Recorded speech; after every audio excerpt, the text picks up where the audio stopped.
रामगढ़ राज्य के एक छोटे से गांव में किशनलाल नाम का एक सीधा साधा मेहनती और ईमानदार किसान अपनी पत्नी राधा के साथ घर के आंगन में बैठा हुआ था।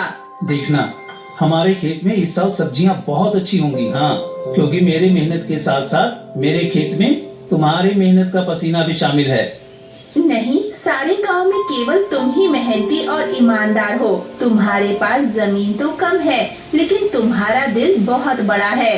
राधा ने किशनलाल की तारीफ की। कुछ देर बाद दोनों पति पत्नी उठकर घर के अंदर चले गए। राधा बोली, मैं तुम्हें एक बात बताना तो भूल ही गई। मैंने सुना है लोग बाजार में आजकल जंगल की ताज़ी सब्जियां बहुत पसंद करते हैं, और मैं ये कहती हूँ कि आप एक बार जंगल जाओ, कुछ ताज़ा सब्जियां बेचने के लिए ले आओ और साथ में कुछ लकड़ियां भी ले आओ। घर में लकड़ियां खत्म हो गई हैं। किशनलाल ने तुरंत जवाब दिया, अरे चिंता मत करो, मैं कल सुबह सबसे पहले जंगल में लकड़ियां और सब्जियां काटने के लिए ही चला जाऊंगा। ठीक है ना? चलो अब सो जाओ। अगली सुबह किशनलाल सब्जी और लकड़ियां काटने के लिए जंगल चला गया। किशनलाल एक जगह से लकड़ी और सब्जियां इकट्ठी करने ही लगा था कि तभी उसने देखा झाड़ियों में एक घायल खरगोश करहा रहा था।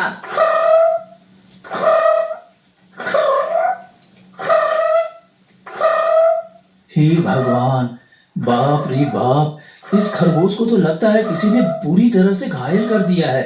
जरूर किसी जंगली जानवर ने इसके ऊपर हमला किया होगा। बताओ भला, बेचारे के पैर से कितना खून बह रहा है।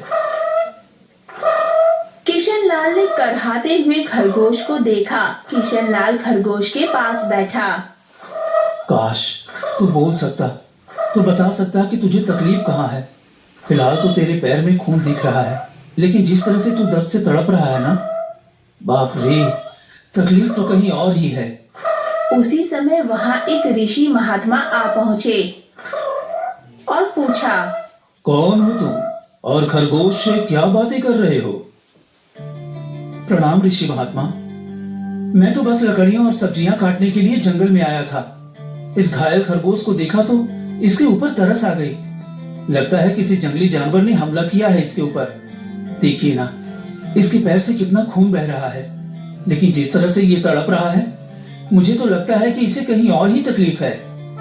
किशनलाल ने ऋषि महात्मा को सारी बात बताई। ऋषि महात्मा ने मुस्कुराते हुए कहा, हाँ, बहुत कम इंसान होते हैं जिनके मन में जानवरों के प्रति इंसानियत होती है। रुको रुको रुको। इतना बोलकर ऋषि महात्मा मंत्र पढ़ने लगा। ओम नमो भगवते वासुदेवाय धन्वंतराय अमृत कलश हस्ताय सर्वमाया विनाशाय त्रिलोकनाथाय श्री महाविष्णुवे नमः। अचानक रंग बिरंगी किरणों से खरगोश का जख्म सही हो गया।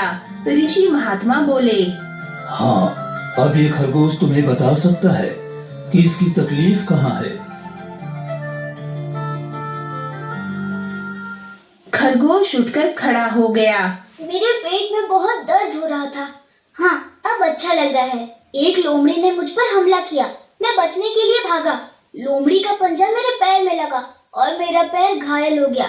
भागने की वजह से मैं ठीक से कूद नहीं पाया और जैसे ही गिरा, बाप रे बाप, मेरे पेट में बहुत चोट लग गई थी। किशनलाल आश्चर्यचकित रह गया। अरे, तुम तो बिल्कुल मनुष्य की तरह बात कर रहे हो।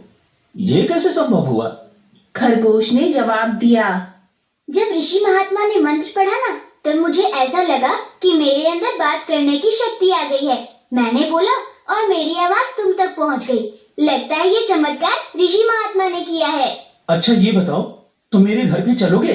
ओहो, अब तुमने मेरी जान बचाई है, तो अब तो मैं तुम्हारे साथ ही चिपक गया हूँ। मतलब मैं तुम्हारे साथ ही रहूंगा। और क्योंकि मैं इंसानों की तरह बात करने लगा हूँ, तो मैं खरगोशों से अब तो अलग ही हो गया हूँ ना।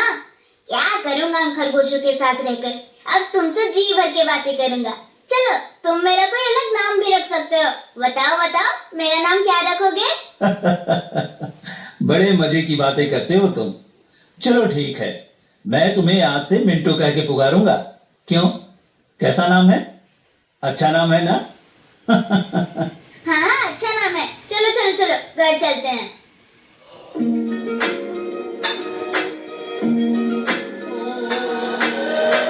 जब किशनलाल घर पहुंचा तो राधा ने मेंटो को देखकर पूछा, अरे ये जंगल से तुम खरगोश को क्यों पकड़ लाए? किशनलाल ने राधा को पूरी घटना बताई। क्या क्या वास्तव में खरगोश बात कर सकता है? राधा को यकीन नहीं हुआ। अरे तुम स्वयं पूछ लो। मेंटो ने तुरंत जवाब दिया। हाँ हाँ, मेरा नाम मिंटो है। किशनलाल ने मेरी जान बचाई है और अब मैं उसका साथी हूँ। अरे साथी क्या, अब तो मैं तुम्हारे परिवार का हिस्सा हूँ। राधा आश्चर्य में पड़ गई। समय बीतने लगा। मेंटो की मौजूदगी घर में नई जान ले आई थी। धीरे धीरे मेंटो राधा के काम में हाथ बटाने लगा था। मेंटो अब किशनलाल का सच्चा साथी बन चुका था। एक दिन मेंटो किशनलाल से बोला, किशनलाल, अब मैं भी तुम्हारे साथ खेत में चलूंगा। क्या करूंगा घर पे बैठे बैठे, मुझे भी चलना है। अरे मिंटो, खेत का काम आसान नहीं होता, बहुत मेहनत लगती है। क्या करोगे तुम वहाँ पे? हाँ? किशनलाल ने मेंटो को समझाने की कोशिश की। अरे क्या करूंगा क्या, मैं भी तुम्हारे साथ मेहनत करूंगा। और क्या मुझे कम मेहनती समझा है क्या? अरे हमें तो बस डर ये है ना कि गांव वालों ने हमें बोलते हुए देख लिया तो वो ना जाने क्या समझेंगे। अरे पर जब मैंने तुमसे पहली बार बात की थी तो क्या तुम डरे थे? क्या बताओ। देखो मिंटो, मैं दुनिया को जानता हूँ। हर कोई मेरे जैसा नहीं होता जो तुम्हें समझ सके। ओहो, मुझे दुनिया से क्या लेना देना है? मुझे तो बस तुम्हारे संग रहना है। मेरा मतलब ये है कि मुझे बस तुमसे मतलब है, क्योंकि मैं तुम्हारा साथी हूँ।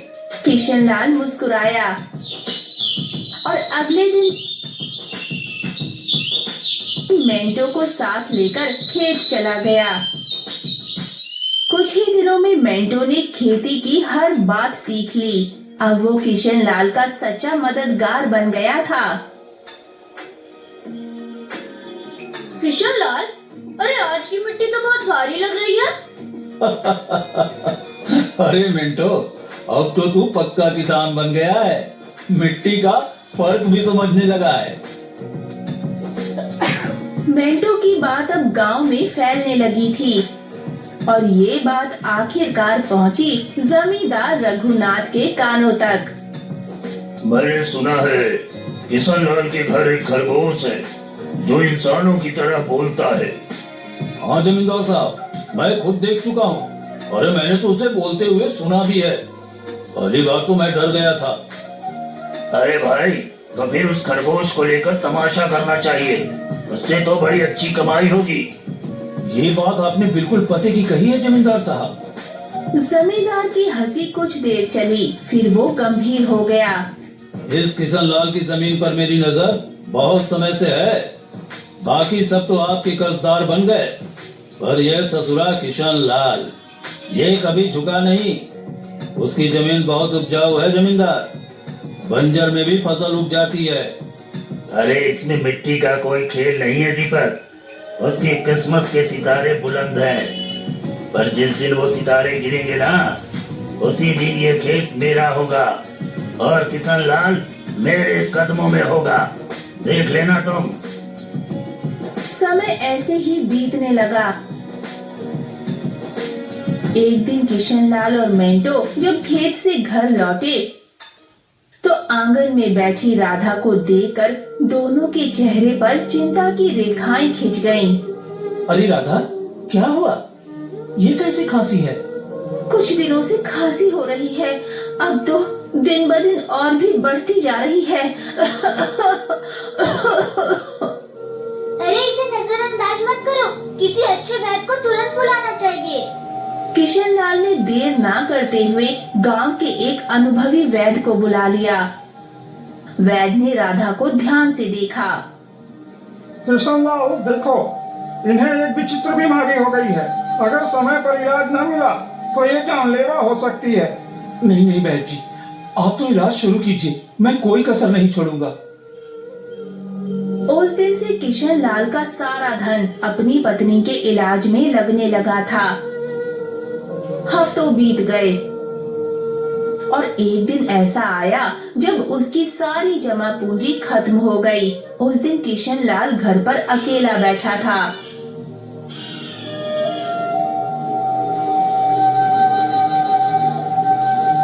ऐसे उदास मत बैठिए, मैं अपने आप ठीक हो जाऊंगी। राधा ने किशन लाल को दिलासा देने की कोशिश की। ऐसा मत कहो राधा, मैं तुम्हें इस हालत में नहीं देख सकता।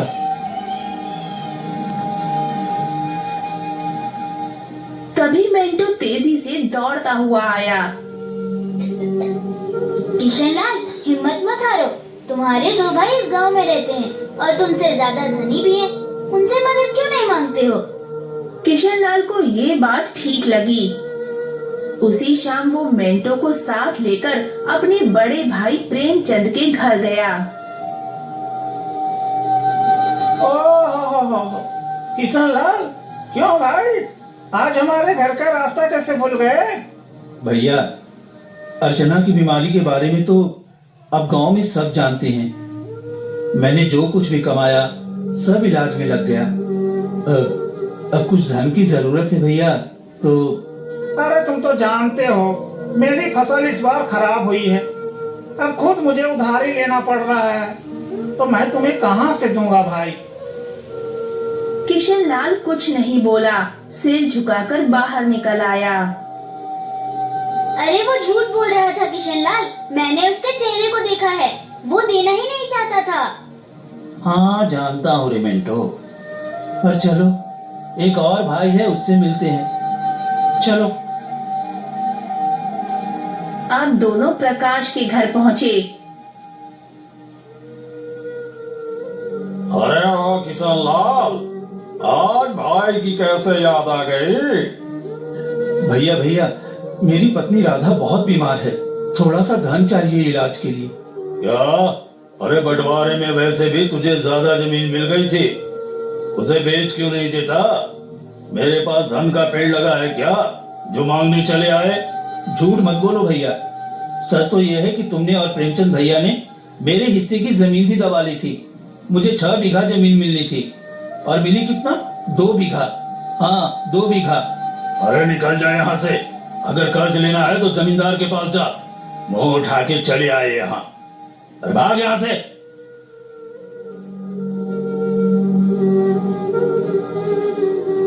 कैसे भाई है तुम्हारे किशन लाल, एक भी मदद करने को तैयार नहीं है। हाँ, इस दुनिया में ऐसे ही इंसान होते हैं, मतलबी, अपना पराया कुछ नहीं देखते। तो अब क्या करोगे? क्या जमींदार के पास जाओगे? हाँ मजबूरी है मेंटो, मैं नहीं जाना चाहता था, पर तुम्हारे कहने पर अपने भाइयों के पास गया। अब तुम ही बताओ, मेरे पास और क्या रास्ता बचा है?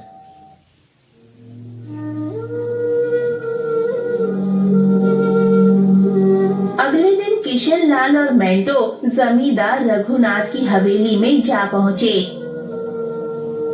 उम्मीद उससे कम थी, मगर अपनी पत्नी की खातिर उसने खुद को झुका दिया था। मैं जानता था किशन लाल, एक न एक दिन तू चलकर मेरी हवेली में जरूर आएगा। आपने बिल्कुल सही कहा था मालिक। जब तक इसकी किस्मत चमक रही थी तब तक बात अकड़ में चलता था। अब देखो कैसा मुरझाया मुरझाया सा खड़ा है। ए जमींदार, तुम्हें किसी की हालत का मजाक उड़ाने का हक नहीं है। लोग तुम्हारा सम्मान करते हैं, तुम्हें भी दूसरों का सम्मान करना चाहिए, समझे? ए बदरबा, बकवास बंद कर। तो इंसानों की तरह बोलता है, इसका मतलब ये नहीं कि तू इंसान ही बन गया है, समझा? हाँ भैया किशन लाल, बताओ बताओ क्यों आए हो? अब क्या बताएं जमींदार जी, आपको तो सब पता है, मेरी पत्नी बहुत बीमार है, सारा धन इलाज में चला गया। कुछ अच्छा, तो धन चाहिए तो भैया मेरी शर्तें सुन लो। ब्याज 50% और बदले में कुछ गिरवी रखना होगा। अब मेरे पास बचा ही क्या है जो मैं गिरवी रखूं? जो सोने चांदी के आभूषण थे वो भी इलाज में बिक चुके हैं। अरे है ना, क्यों नहीं है? तेरे पास 2 बीघा जमीन है। अरे भैया उसे गिरवी रखो। वक्त पर कर्जा चुकाएगा तो जमीन तेरी वरना मेरी, सीधा हिसाब है। बोलो भैया। किशन लाल सोच में पड़ गया। उसे अपनी पत्नी का जीवन बचाना था, मगर कीमत बहुत बड़ी थी। अरे ये तो सरासर अन्याय है। तुम किसी की मजबूरी का फायदा उठा रहे हो जमींदार। ऐसे तो किशन लाल कभी कर्ज ही नहीं चुका पाएगा। ए किशन लाल, पहले तो तू इस अपने पालतू बोलने वाले खरगोश को यहाँ से ले जा, नहीं तो मेरा मन बदल गया ना तो तेरा काम भी नहीं होगा। जब से आया है पटार पटार पटार पटार। अरे चुप कर। किशन लाल चलो मेरे साथ, ये कर्ज मत लो। चलो चलो यहाँ से। लेकिन मिंटू, मेरे पास अब और कोई चारा नहीं है। अरे तुम बस चलो तो, मैं तुम्हारी मदद करूँगा ना। हाँ चलो मेरे साथ चलो।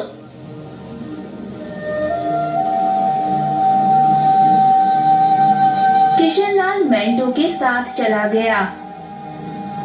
हवेली के भीतर जमींदार रघुनाथ और दीपक गुस्से से खौल रहे थे। ए मालिक, किशन लाल तो हाथ से निकल गया।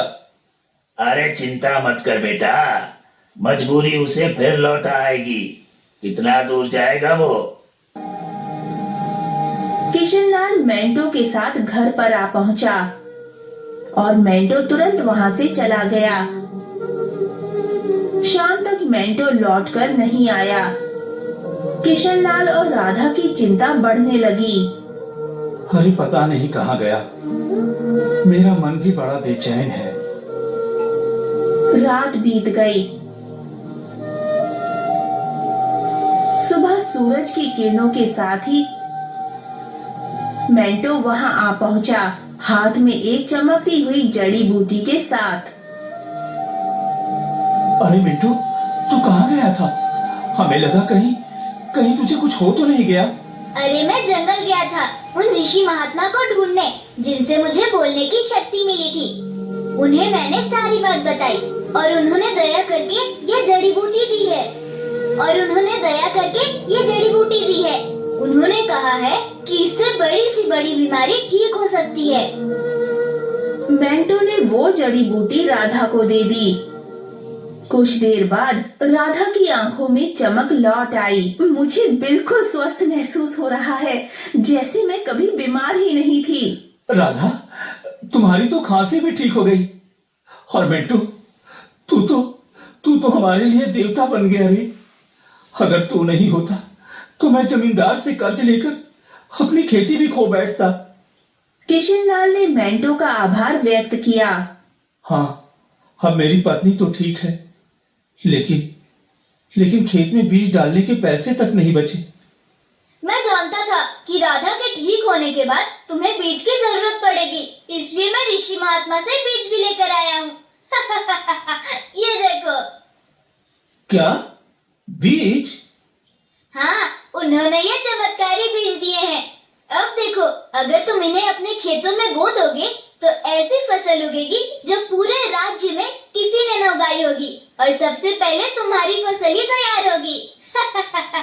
मजा आ गया ना? हाँ, लेकिन एक शर्त भी दी है ऋषि महात्मा ने। जब तुम्हारा समय अच्छा हो जाए तब तुम उन लोगों की मदद करोगे जो जमींदार की कर्ज में दबे हुए हैं।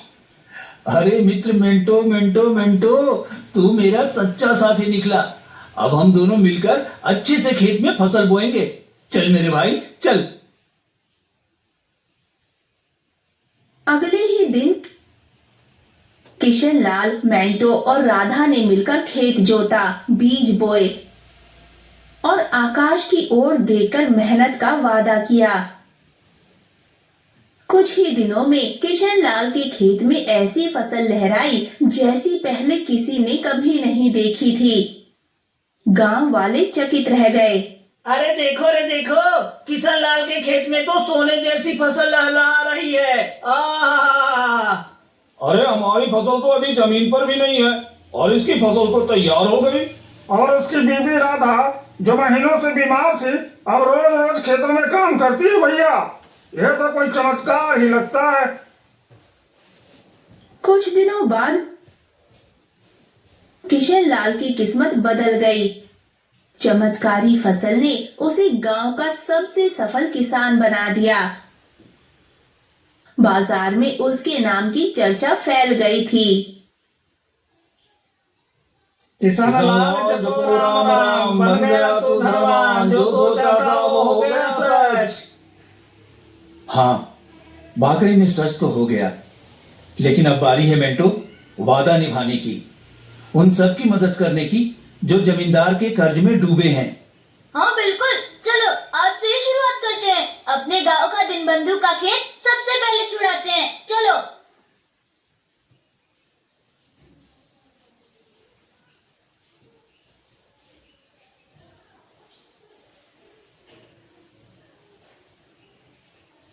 किसान लाल भैया, आज आपने हमें नया जीवन दे दिया।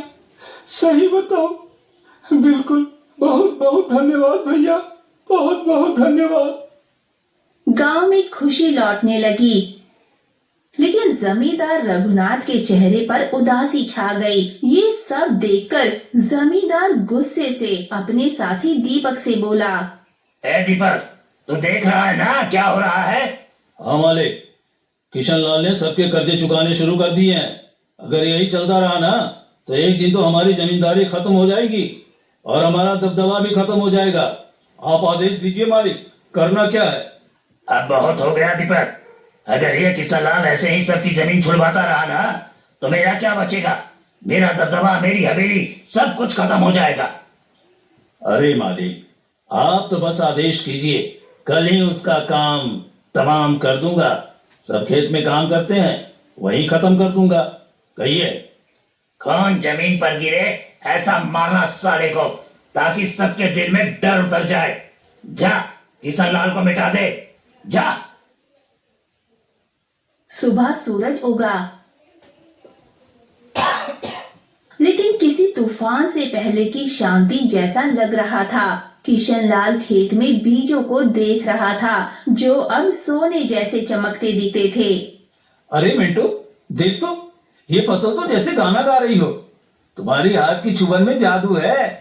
हाँ बिल्कुल, सही कह रहे हो मित्र। इस बार की फसल सोने की फसल जैसी उगती हुई दिख रही है। वाह वाह वाह वाह। इतना बोलकर अचानक मेंटो एक ओर हट गया। सच तो ये था कि मेंटो को किसी की आहट की भनक लग चुकी थी। तभी वहां जमींदार रघुनाथ और दीपक आ पहुंचे। दीपक के हाथ में लंबा बर्छा था, किशन लाल झुका हुआ था। अब भूख तो किसान। जैसे ही दीपक ने किशन लाल की ओर बर्छा फेंका, एक छलांग, एक चीख, एक वार, लेकिन किशन लाल पर नहीं, मेंटो पर। मेंटो, नहीं, ये क्या किया तुमने मेंटो, ये क्या किया तुमने? मेंटो ने दर्द में कहा, तुम्हारे लिए मित्रता का मतलब सिर्फ साथ नहीं होता, कभी कभी भी होता है दोस्त। मेंटो, तूने मेरी जान बचाने के लिए अपनी जान दांव पर लगा दी। क्योंकि तुम मेरे साथी हो और मैं तुम्हारा। दीपक जमींदार की ओर देखकर बोला, अरे ये क्या जमींदार साहब, इस मूर्ख खरगोश ने तो किशन लाल के ऊपर लगने वाला बात अपने ऊपर ले लिया। हाँ, तुमने सही कहा, लेकिन मैं फिर भी किशन लाल को जीवित नहीं छोड़ूंगा। इतना बोलकर जमींदार मेंटो की ओर देखकर क्रोधित अवस्था में बोला, अरे तू मूर्ख का मूर्ख खरगोश ही रहा। अरे तू इंसानों की तरह बोल सकता था और इंसानों की तरह रहने लगा था, लेकिन तू इंसानों की तरह चतुराई नहीं सीख सका। अरे तुझे क्या जरूरत थी अपने ऊपर वार लेने की? क्या आवश्यकता थी बलिदान देने की? मूर्ख खरगोश कहीं के, तूने मेरे सारे किए कराए पर पानी फेर दिया। लेकिन तुझे क्या लगता है मैं किशन लाल को जीवित छोड़ दूंगा? नहीं, मैं किशन लाल को जीवित बिल्कुल नहीं छोड़ूंगा, क्योंकि उसकी वजह से ही मेरा गांव में दबदबा समाप्त हुआ है। तेरा ये बलिदान बेकार जाएगा रे मूर्ख खरगोश, बेकार जाएगा। मेंटो के होठों पर एक हल्की मुस्कान अब भी जिंदा थी। मेंटो ने अपने मित्र किशन लाल को मुस्कुराते हुए देखते ही दम तोड़ दिया। तभी वहाँ वही ऋषि महात्मा प्रकट हो गए, जिसने मेंटो को बोलने की शक्ति दी थी और जिसने मेंटो को किशन लाल की पत्नी को बीमारी से बचाने के लिए जड़ी बूटी और जादुई बीज दिए थे। ऋषि महात्मा क्रोधित अवस्था में जमींदार रघुनाथ और दीपक की तरफ देखकर बोले, जिसने निर्दोष की जान ली है उसका पाप अब उससे बदला मांगेगा। जमींदार रघुनाथ और दीपक, तुम दोनों ने बहुत बड़ा पाप किया है।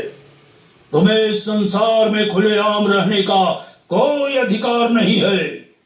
तुम दोनों समाज के लिए खतरा हो। रुक जाओ। इतना बोलकर ऋषि महात्मा की क्रोध आंखों से रंग बिरंगी किरणें निकलकर दीपक और जमींदार के शरीर पर पड़ने लगी और अगले ही पल उनके शरीर में आग लग गई। कुछ ही देर में वो दोनों जलकर राख हो गए।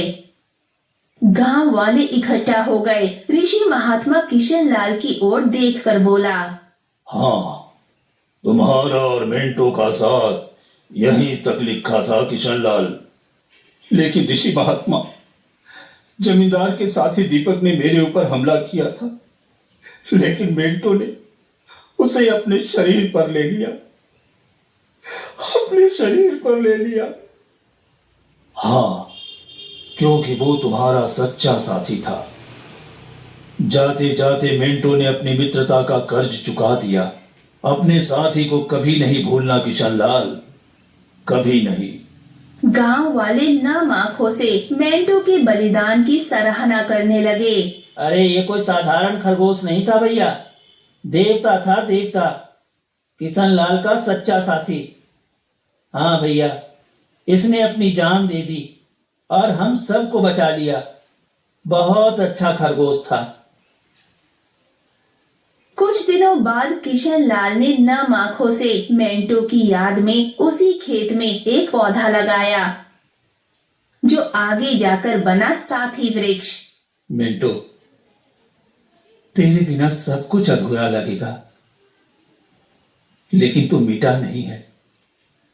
तू हर उस फसल में है जो इस धरती पर उगेगी। कभी कभी सच्चा साथी इंसान नहीं होता, वो एक जानवर हो सकता है जो बिना शर्त प्रेम करे, रक्षा करे और अगर जरूरत पड़े तो जीवन भी दे दे।